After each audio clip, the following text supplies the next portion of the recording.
onların qədəmlərinin həmişə uğurlu, xeyirli olmasını arzulayıram.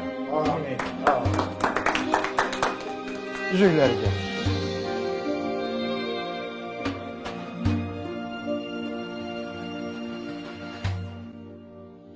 Söz vermiştim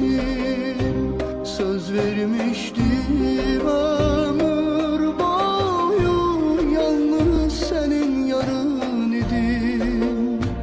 Başkasına baktı gözüm, günahkardı benim sözüm. Bağışlama kurban olum, söz vermiştim. Her yağışta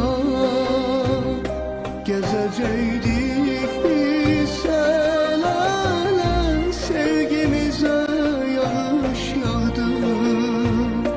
Nefesinle isinmiştim, hasretinden donup kaldım. Sen ağlama kurban olum, söz vermiştim. Bir sözde ne olur susma, yalvarırım susma danış. Öldürmeni sözlerinle öldür yarım. Ben sevgimi yetim koydum, sen de çık git kurban olum.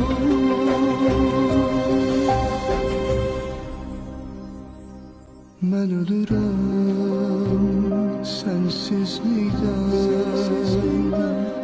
utanırım hıyanetten. El çekmişim gelecekten, geçmişim o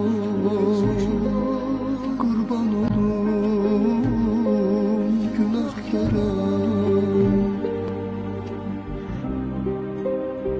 Söz vermiştim,